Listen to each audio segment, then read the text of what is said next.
Mais contentement, ils avaient bateau ba mi constaté parce que Moutazo Tala, comment il a pris le risque? Si quoi, bateau continue à causer la logo la clochard, hein? Bateau continue à causer la logo la bateau. Bazanga ba papa, bazanga ba maman, bazanga mi telenganoti les ba combat, ba combattant il faut pas mater ko senga mutu 1000 francs, 2000 francs. Non, ça révolte. Ça révolte. Oui, il n'y a pas de mécanisme à cause de bateau. Du coup, à même moment. Mais il y a quand même les mécanismes à cause de... Parce que ceux qui ont joué à combattre à mon côté, au PC Place, il y a pas que à combien d'abord master mi au soustrait. Aux combattants mon côté. N'a pas cet exemple. De tous les conseillers du chef de l'État, si chacun prenait seulement 2 combattants, à Sombeli Bango Kosti, les combattants et belé va 5 kg à ma cité.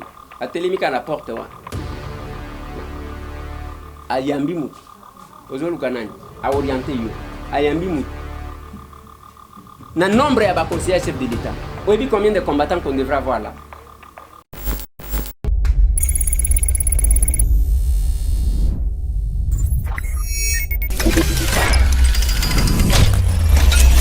Bote mingi na ba evanso balanda Kayeba TV na kati ya émission éco-politique. Oui, mais la cabine toujours ba actualité politique de la République démocratique du Congo. Vous le savez que la journée d'aujourd'hui a été vraiment dominée na ba actualité politique et belé, notamment bande qu'on a vu sur ba combattant de ba marché.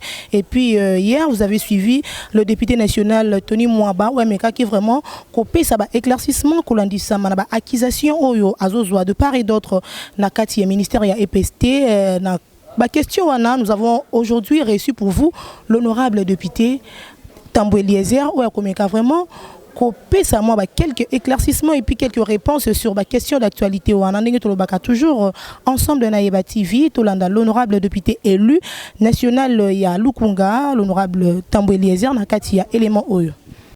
Problème, et la question, il y a enseignement primaire, secondaire et technique. Et la question soulevée par mon collègue Tony Mwaba. Et l'honorable Tony a fustigé certains comportements selon l'information na possession na ye. Mais na kati wana ezapena bilo mususu batona kingai. Ngana kitaki j'ai eu à discuter avec le ministre Willy Bakonga en rapport avec oyo bazali ko reprocher. Yé azana version mususu. Azota lisawana d'abord que musala ya kufuta ezayete mtu afutaka makambu ya kocha ba membre ya PPRD ya lobi bato belé baté d'abord il a douté que atika li kocha batute mais nous évoluons petit à petit ngai na kota en contact na collègue Tony Mwaba qui est en possession de certains éléments to confronté yangona oyo toyokaki et pas Willy Bakonga. Parce que ce que nous voulons, c'est que le peuple puisse se retrouver en tout. Talatina ya bitumba ongana komene leo. So yo moni batu ba ko loba. Eza bitumba wan. Mais ma bena bango to malheur na bango, ba yebite mutu balingi ba banda na ye makambu parce que aza combattant. Ngai na mesana bitumba. Mais ce que mesana bitumba te kozuka. Donc, eza quelque part likambo wana. Donc, c'est les collègues Tony Mwaba qui a beaucoup plus d'éléments. Moi, j'ai changé avec le vice... En fait, qu'est-ce que j'ai dit? Le ministre d'État, Willy Bakonga, qui m'a donné aussi d'autres éléments. Nazo lukana confronté yango parce que toleka kana ba médiaté pour na ko raconter biloko tozo maîtriser. Par rapport à liste des mandataires FCC Cash faut partager par entreprise. Est-ce que Cash va se retrouver dans la liste des mandataires voilà trope ba yi opposition au kaka bandeko na biso na muka va se retrouver dans la liste des mandataires. L'article 81 si je ne m'abuse pas de la Constitution et Pessin Dingisa na chef de l'État il a connommé batou après la proposition na conseil de ministres. Donc question on les ali ko travailler bande ko belé il y a bazotala comment le gouvernement est en train de fonctionner na deux vitesses, il y a les pour et les contre. Le pour bien-être et à peuple congolais et le contre bien-être et à peuple congolais balingi ba mona kao pour na ko responsabiliser batou. Alors que la question que nous avons n'est pas de vouloir chercher à responsabiliser les gens, mais par contre, c'est une question de vouloir retrouver réellement le bien-être de cette population-là. Donc, en ce qui concerne le mandataire, na dit que ba konomé na nous na kati ba intérimaire. Oh bazana ba intérimaire 10. Avant on avait appris que c'était 13. Mais na yo koyo kalisusu que za 10. Na kati wana ba ko kabola kaka parce que bazana ndenge ya coalition. Ils vont se partager. Maintenant il faut voir maintenant qui va prendre quoi et qui va le gérer comment. Parce que bande konanga et Sengeli peut comprendre une chose. Les combats que nous menons, les lobato belé, bazolo bande ko désert, aux attaquer ba ministre ya cash, aux attaquer ba membre ya cabinet chef de l'État. Au moni même ko combat e banda kande na katandako. O banda libanda te. Tozo tali sabango parce que bato akabila oyo, to bundisa bango depuis kalati. Hein? Mais to koti jamais condiment. Moi je suis le kona mutu babengi sentinelle. To koti jamais condiment que ba oyo ba kei sous couvert ya ba kombo na biso ba kende ko se comporter comme peut-être mabe ko le ba auto bundisa. Là ça ne va pas. Là ça ne va pas. Donc c'est bako kabola ndenge tozolo baboyi ba oyo bazo aligner bato ndeko lia mbongo yango bazo lia mbongo migolo. Et c'est ce qui n'est pas bon. Il y a que ceux qui m'ont doisé en mongoté, azo mérité nomination té. Non, là ça ne va pas. Il fallait que Moutou, Nyon Sotou, asala effort pour na kocha Moutou qui a l'esprit, y a bitumba, qui a l'esprit à changement. Moutou azana logique na sens ya combat na biso. Wana totiki. Ce n'est pas oh nengo zomo na batu bazo raconter biloko ya kemo Eliezer azo kabo yazo kazo na koyo kela nani zo. Et puis Eliezer azo luka bacha yeso kinani admettons que monsieur Tambo que je suis. Nazo luka kenaza la mutu bo. Na mérité te. Mutu ale kana télévision alo bakinga na za plus combattant que le monsieur Tambo. Tondi mai.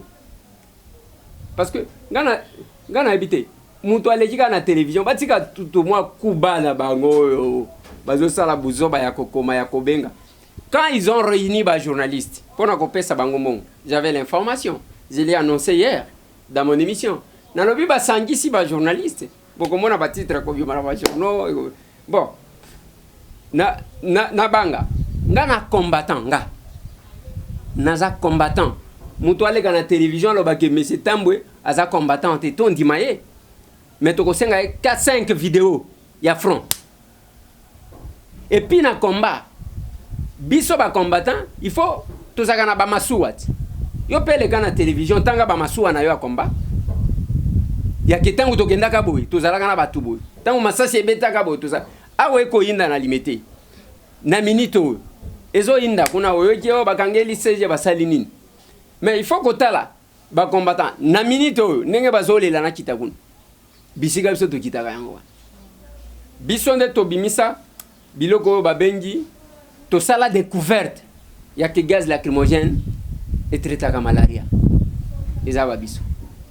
Donc nous attendons ba nommer ba mandataire ba nommer bango, mais je préfère que ba prendre en compte ba critère mon gobo. Ba critère wana eza d'un côté critère ya combat, critère ya mutu azana posa ya ko changer makambo. 3 et puis ba tes compétences ba critère yango biso tozana ngo posa. Et na minute oyo je dois d'abord féliciter Yaya Nanga Franck Diongo Chamba aza actuellement à Bruxelles, aza en Belgique. Franck Diongo Chamba qui tient une conférence à Bruxelles, lobby, à 19h, pour nous expliquer bandeko, makambo ezandengeni. Et moi je dis toujours aux gens, quand les sérieux passent, bino boke sika mususu. Bozo zela mitakala batu. Mutakala nani ekobima lelo, boke kuna papa. Et lelo même, boyebe lokezo seksanga.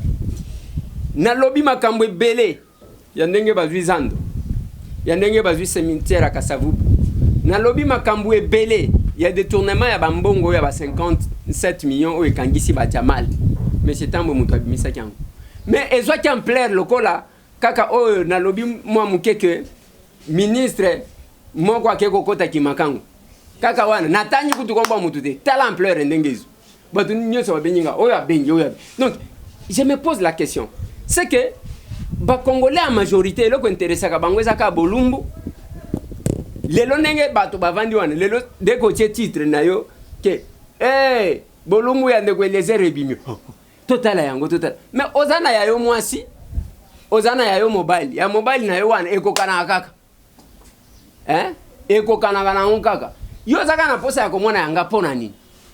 Je me pose la question. Et bato bazande ngwana dès que balobe bolumbu soki ya nani ya mwana mwasi yo pe ozana mwasi na olinyika kotala mais attendez, je ne comprends rien. Yango ngana zo kamwa même baton oyebi ke mikolo yo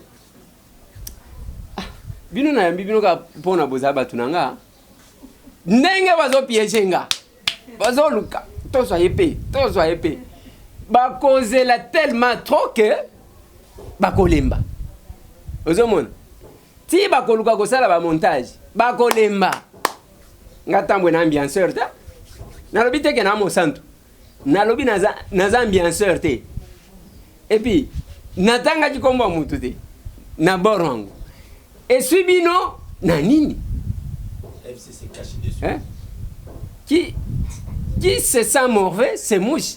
Heureusement nayoki ke batsengi balobi eza plainte eza nini je ne pense pas que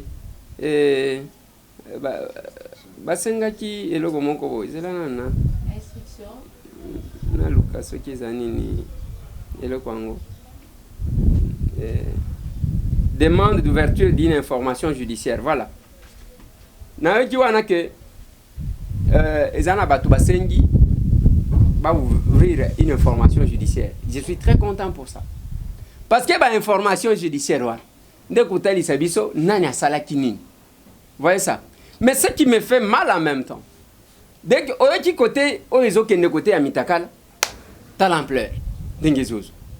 Mais ce qui est sérieux, non. Au comment on a même na internet un nombre de vies ezaka ya muki. Yo tsaka kakaki. Likangu ya mutu boyi abimi. Oh. Là c'est bon.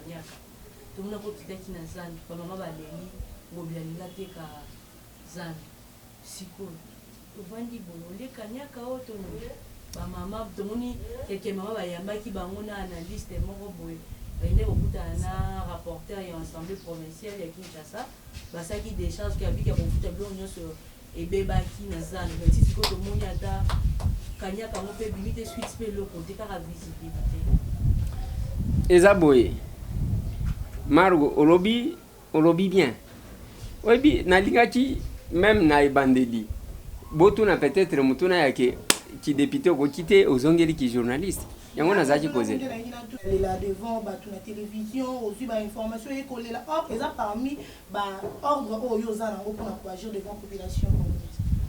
Merci beaucoup. Au moins ceux qui mutu alobi ndengwana nazo koma na makamu na yo ya marché na bosanité na bandana na Sabigaye oui voilà na ligne fixer le moko au moins ceux qui mutu. Et puis, elle a ça la gagama bé. C'est ce qui m'a dit bimazoba mais alati costume. Mieux vaut bimazoba attention. Et puis, mutazo bimazoba mais alati costume. Nde ça la gagama bé. Qu'est-ce qui se passe? Tant on doit vendre à l'obike, mais c'est tambo que je suis licencié en sciences politiques. Mutua tangi malamu na sciences politiques na UPEN. Lelo naza assistant na UPEN. Na science politique nazo sala master nanga ya en criminologie na Unikin mais yo vanda kaka boye omani bato bazo sakana kana bango na ba télévision pa bana mike ape betie kaka mo argument azwi liboma ezandengo oya koluka kotangisa ngai règlement intérieur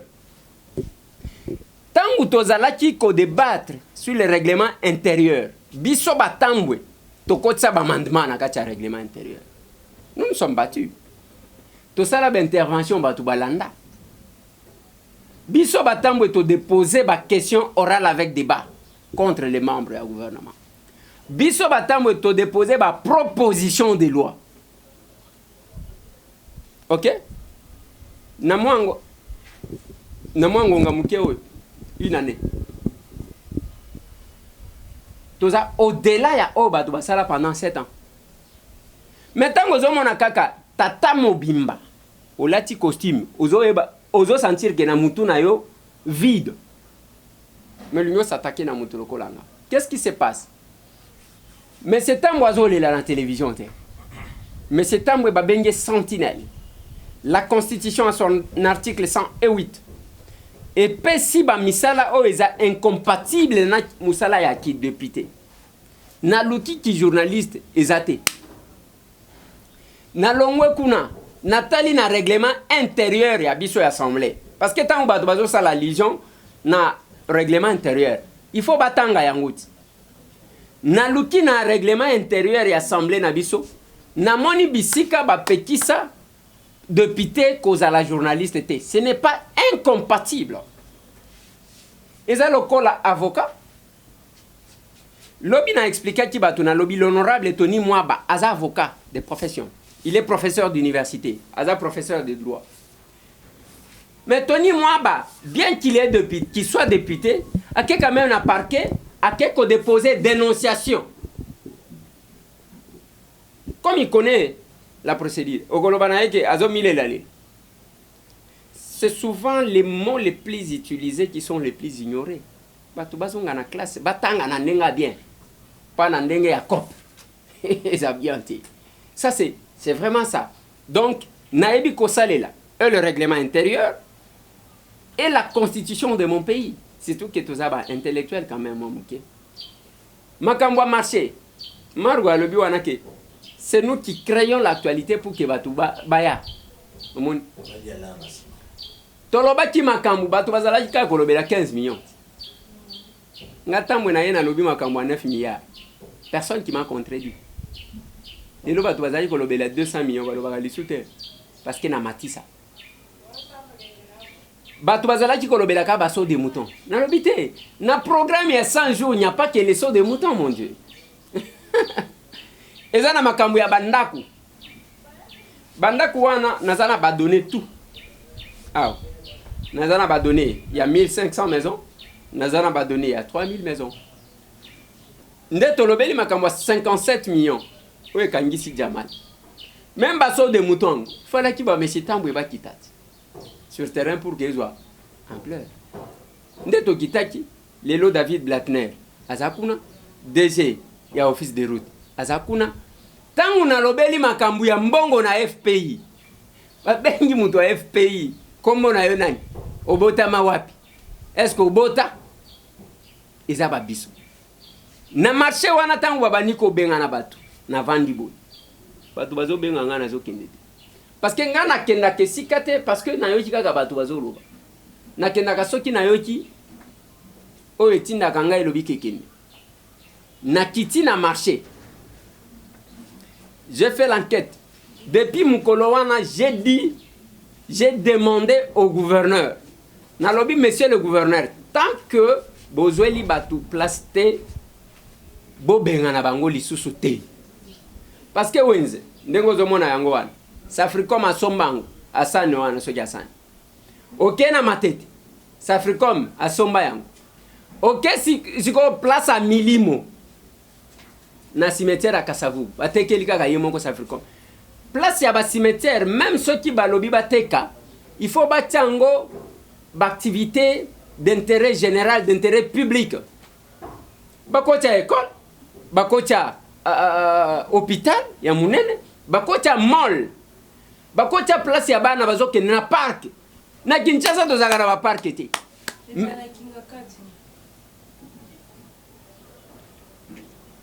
Nana kenda kingakati te naibi atan naibi atan ndenge ezalaka te mais il fallait qu'il basse les lata bana parc moko munene place bato bako kende kozwa mupipe place one. Mais nous apprenons que batekeli yango kaka Safricom wa liboso zalaki sino hydro ba chinois wana balobi vient anga Chibas l'ancien premier ministre ndayo kanaki na banke basala compensation na nzela ndenge batonga nzela Kikwiti balobi ba dépenser 36 millions de dollars. Mais ba étude basala espace wana ezala côté kala 10 millions de dollars. Ba chinois bandimi perte to bandimi ou bien zaka système encore to la liste. Mais tango ozotala to kiti na marché, j'ai dit au gouverneur, monsieur le gouverneur, suspendez l'action depuis que monsieur Tambo Akenda kimia ekotiwa. Jusqu'à ce que bako buka banda ko yasan, bazongisa ba congolais na place na ba. Mais lelo c'est un combat. Il y a ceux qui estiment que Asana il faut atika lawana, il y a ceux qui estiment que non, Asana est intouchable. Mais il faut retenir. Kende ko wana ba refulaye na mboka oyo. Kengo wa dondo. Nous sommes en 1992. Ba refulaye. Est-ce que bato bako tuna pona nini ba refulaye? Bien que nous pouvons utiliser cette information là na conditionnel. Ce que ça y a solo que ba refulaye. Bako tuna ka que pona nini ba refulaye. Bande konanga na habité. Congolais akosala biloko nazomona na mboka na biso na mboka nini? Même na Congo Brazzaville a okosala yango te. Donc c'est un peu quand même déplorable. Honorable, en tant que journaliste, on veut aussi filier dans la rumeur, mais la ligne n'a vraiment éclaircissement et pas d'ailleurs. De eux qui va le vivre, vous allez cliquer, il y a 12 députés, vous autres, vous avez fait la très bien. Omoni Abigail, ngai soki boye et pas nanga. Boto na question nyonso même ozo utana life. Banga kate. Même soki oji kende ko désert azana likangu place boy. Yo kamata yango bambanga yango. Je vais t'aider avec une réponse. Naroba ke naza sainte mais nous sommes quand même parmi les gens qui se battent pour contrôler ce que nous faisons. To sali D10. To banda yango D8. Honorable Charlotte Masiala et honorable Solange Masumbuko. Moko ya FDC, mususu ya dynamique. Oya dynamique ndio ya remplacer qui l'honorable Martin Fayou. Kuna na parlement. Eza to sali yango pona ko kangisa ba DGT. To sali yango pona ba congolais ba mona clair na makambo yango. Mais même ça, yo zo mona ka ba media mususu te bazo fika biso. Bazo sala bona okende koza bambongo et pas ba tse kindenge nini. Mais ngana zo seka. Ngako mona ngambe Tambwe. Soti muto akuti. Balobaki nazo yebisa yo omoni nani David Blattner ya Safricas. Tant que comme on a un dimanche à 13h 14h moins tous qui 4 députés. Honorable Tony Mwaba, honorable Samuel Mbemba, honorable Kalonjogi, monsieur Tambwe, moi na mkolo lupango. Tobimi boye. Oh bakeko nazo ebisa yo même de konanga koko mulumba benganga d'une source sûre mon frère balobi ke bokeko zambongo 20 000 bokendaki na Safricas bokeko mona ministre Tunda nalobi bo ngana koko tobenganaka mokonzi na bango nalobi mokonzi na bango source na yo kosi yo ba ebisa yo banani ngai Tambwe na tikali jamais kokende Safricas nakendaki Safricas mukolo to kendaki ko vérifier ba mabende wana ba so de mouton depuis wana nazonga nakendaki prison pour na ko vérifier ba élément moko ba kendaki pas honorable qu'est-ce que j'ai dit le VPM Tunda ngana kendaki te bien sûr na okaki pe kozala na ba collègue nanga kuna mais nakendaki te donc information eza erronée eza pona kolongolisa ko kangisa ba DGT. Mais ezaka que oyo aliaki mbongo ngana lobaki na bino boye mukolo moko akolela mukolo moko akosilisa carrière vie na ye na prison et c'est ça to kondima jamais que oyo to bundisa ki bayaya moko omoni ba bazo sala cop na bato ba mandataire ba ebike ba kolongo bazo lia mbongo mais écoutez dès que balongwe temps allez boyebi bato bazo benga banga leta boyebi bango est-ce que boyebi bango te ah babenga bango lisu deuxième te banga l'État sala buzo bana yo na kacha koko mande frontière ti sala buzo bana yo awa yo finga na yo sala nyonso yiba na yo mais keba na frontière soki lelo balongoli ba mandataire ngai ta en tant que député na kokomela deuxième na senga bango ke ba mandataire nazo komela parquet non jusqu'à ce que ba ko enquêter ba mona ke mutu ayibité ndako zo pepo aki. Et ça demande l'accompagnement de la population. Parce que les parquets à côté traîner à pied, on ne sait jamais. Mais ce qui banga l'État, c'est qu'on a ça là. Il faut qu'il y ait des conditions. Mais l'avantage de banga l'État, c'est que, oui, tout le monde a déjà mot. Ce qui, tous les services, l'indépendance est un modèle. Oui, que kuna coup de fil les arrêter. Ngamoko, tango akomi kuna. Alobi, bon, ngai nazo kende pas négocier. Est-ce que beaucoup de nazo bengaye, beaucoup bengela ngai. Tozana numéro na été. Oh, boza téléphone. Biso tozwa téléphone ndengwana te soki balingi ba benga biso ba ibina nzeleni. Omoni banga l'État basali ndengwana. Nyoso to wana zanini. Kobo ya trafic d'influence. Si ça arrive comme ça. Donc, makambu ya ba mandataire soki kaka basali ta. Du coup, tokangi ba frontière. Honorable préoccupation. En quelque sorte, on a cité parce que nous avons dit que comme ministre est à cash, le document lobby à parquet, on a commis pour l'information. Mais ça s'est dit, le milieu politique, vous avez attisé le ministre du Commerce.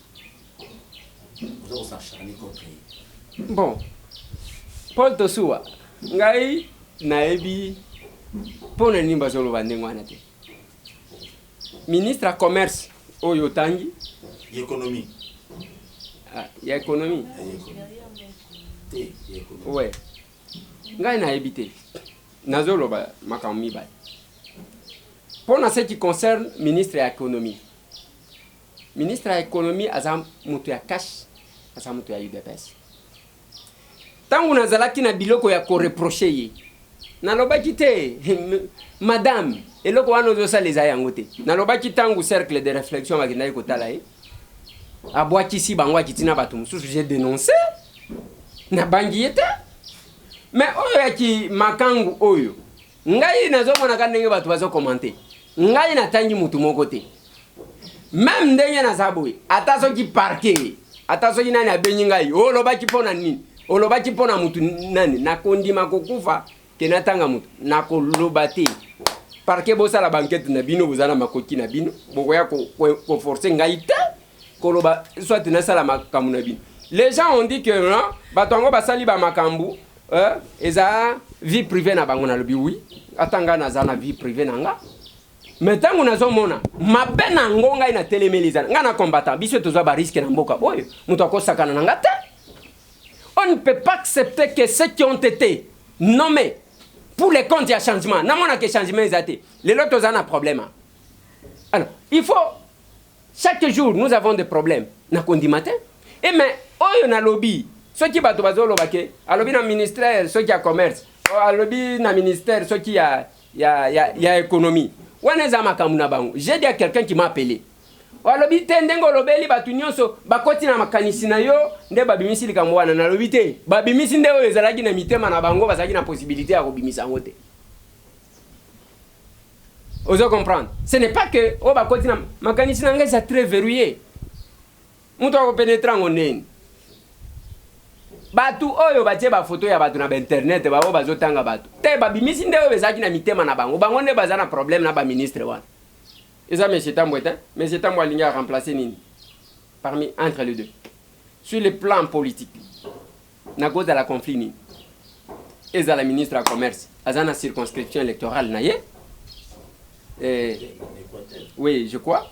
Et à ça, il y a famille politique. Au Yangate, il n'y a pas un conflit. Même les lois qui ont eu problème.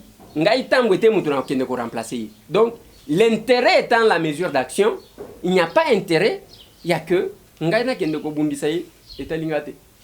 Ezala o ya économie. Même les lots qui ata les lots qui a longwe. Bako tianga monsieur tambo na place na yete. Bako zo mutu mususu peut-être il y a eu des pèses, ba tie yekuma.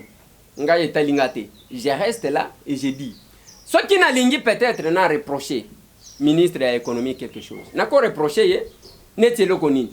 Les lots carburant et chez Kiti sur le plan international. Carburant et Kiti. Mais na pompe na biso kitakate. Na ministère de l'économie on ndeba ke na ko sala réunion. Je ne parle pas d'elle parce que il y a ce qu'on appelle la continuité des services de l'État. Alors bako kende ndena ministère de l'économie wan ba vandi pona komatsa. Toyokani pona komatsa. Mais awe Kiti à 30%. Pona nini zo kita na pompe. Na Mbujima je donne l'exemple. Mbujima olinga te même Jésus azalaki na Bethléem. OK? Azalaki na isika na ye abotama azali pa na bango. Félix Antoine Tshisekedi Tshilombo azali mwana ya Kabe ya Kamwa. Félix Antoine Tshisekedi Tshilombo azali mutu ya Mbujima. Félix Antoine Tshisekedi Tshilombo azali mwana Kasai. Maintenant Mbujima carburant azalaki na 2500, lelo ezana 3500. Pendant que ezokita kuna ezoma. Est-ce qu'on comprend? Ce sont là les questions. Si je vais reprocher, je peux le reprocher comme ça. N'a pas reproché, je peux déposer les questions orales avec débat. Mais ce qui n'a déposé, le col a mis tout à battre. Non, mais attendez. Je vais m'acharner contre la grande dame. Pourquoi? Pourquoi je vais m'acharner?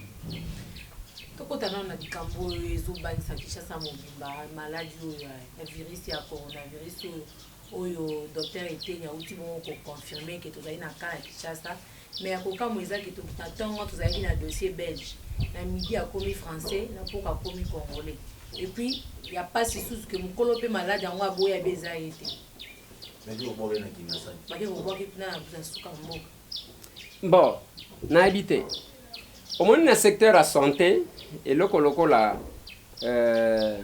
nani coronavirus ngana zana docteur Moko, un Congolais qui est en Italie, a tindelinga kutu message que j'ai transféré docteur Bonaventure, a tindelinga kutu message na transféré na ministre de la Santé. Voilà comment il m'écrit. Honorable, bonsoir. C'est avec beaucoup de peine que j'ai suivi l'intervention de votre frère soupçonné de coronavirus 19 positif. J'ai beaucoup de peine, voir combien sommes-nous gouvernés par des incompétents. Ça fait 2 semaines que je suis en première ligne pour lutter contre Covid-19 en Italie. Nous avons commencé un Congolais, mais qui est médecin en Italie. Nous avons plusieurs morts, presque tous des vieillards ultra 80 ans. Presque pas de jeunes et presque pas d'enfants. Écoutez, ce soi-disant ministre de Santé me donne une idée du destin de notre pays si des élites comme vous ne prennent pas la relève. Monsieur le ministre, s'il a besoin des informations concernant le Covid-19, il n'a qu'à nous appeler et nous viendrons à nos frais. Merci, docteur Bonaventure. Mais voici en train de consulter les patients avec Covid-19. La maladie est très sérieuse. Moi, on m'a appelé par le monsieur. J'ai ces photos ici. Dans l'équissier même, dans l'émission Nabiso. Et, Nakatiwana, le monsieur, Aza, Awa, Alobi, Aza Congolais, mais de nationalité française. Il est là, le monsieur. Même place à Zali. Yewan. Comment on a le gola chinois te? Ezaïende. Yewan, ambetu na yangwana. Moi si na ye. Moi si na ye balobi. Suivez la suite. Yewan. Moi si na ye yewan. Tangu babenyi ngai na ye kobenga ministre ya santé. Alobi na ngabo yi. Tokenda ikozwa ndeko wana azaki na hotel wana zalaki. Hotel o moni bazola kisawa. Oui, des places il a refusé de coopérer. Ça, c'est le ministre qui me dit, moi, il m'a expliqué. Il ne voulait pas coopérer.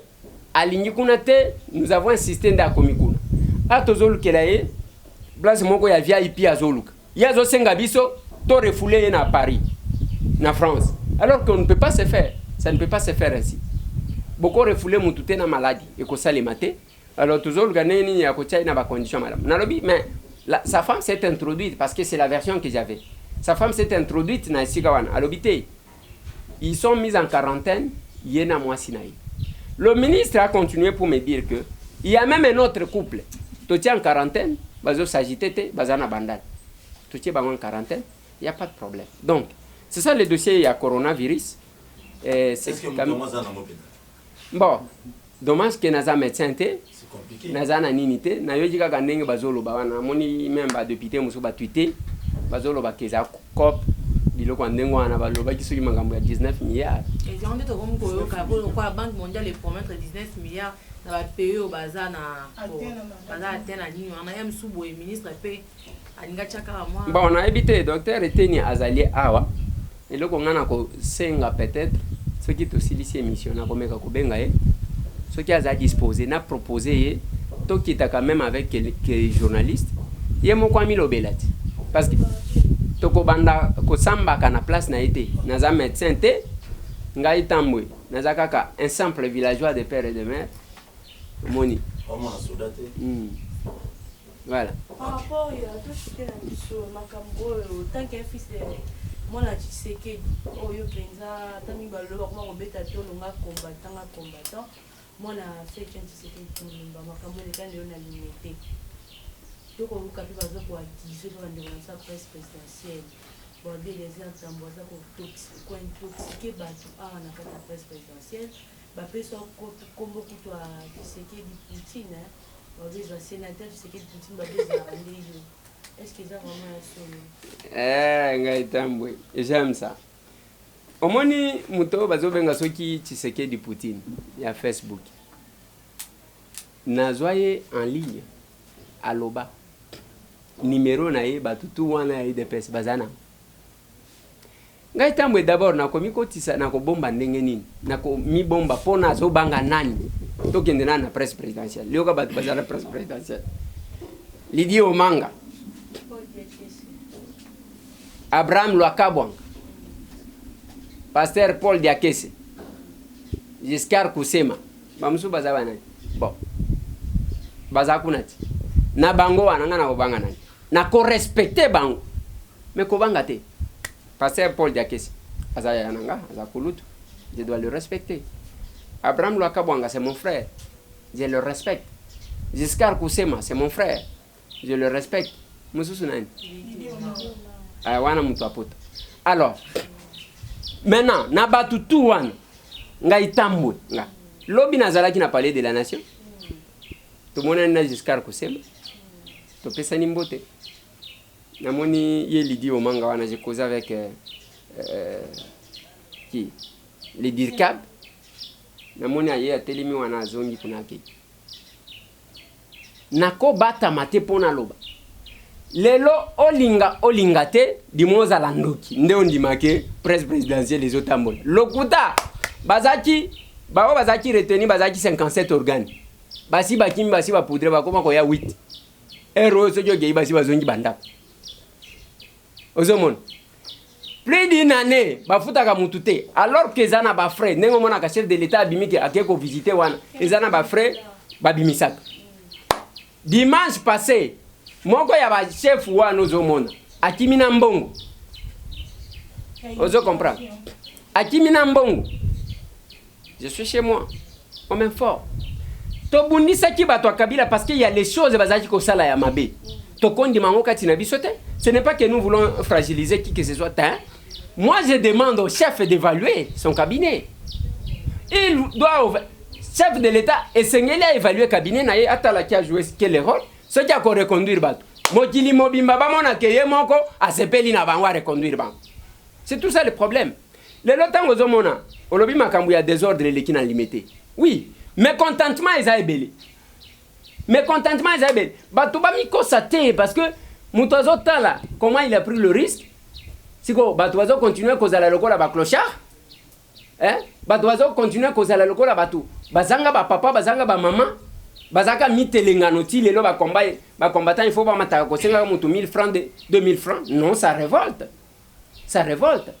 Oui, il n'y a pas de mécanisme à cause de du coup, au même moment, mais il y a quand même les mécanismes à cause de... Parce que ceux qui ont joué à combattant à mon côté, au PC place, il n'y a pas qu'à combien de master mibal. Bon, soustraire. Aux combattants à mon côté, n'a pas cet exemple. De tous les conseillers du chef de l'État, si chacun prenait seulement 2 combattants, à Sombeli Bango costume, les combattants, et belé va s'engager kilo kwa makasité. À télémika na porte wa. Ayambi mutu ozoluka nani a orienté yo ayambi mutu na nombre ya ba conseiller chef de l'État. Oyebi combien de combattants qu'on devrait avoir là?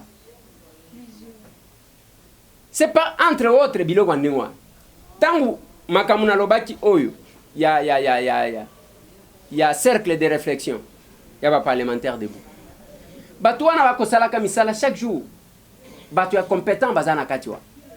Donc c'est un peu ça. Oh, il y a presse présidentielle. Ezala awa na loba kina bande konanga batikala na limité. Na lobi vous êtes créé basale loko na bango ya centre nganda. Tala ba presse o ba accompagner UDPS.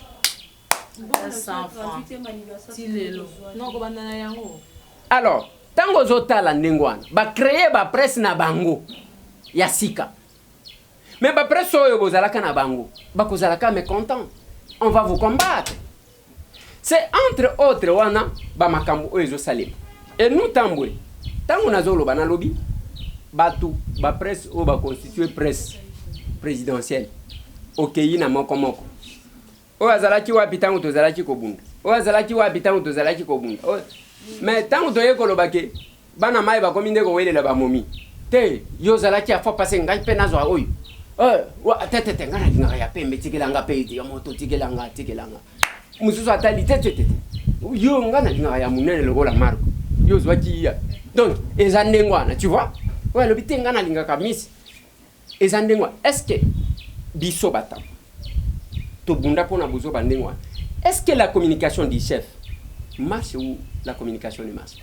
Si ça ne marche pas on doit voir. La première dame a outil Mbujima ya communication zéro. Bon nazana communication mon côté. Il faut, dans l'Unibo, ça a une différence. La distinguer première dame.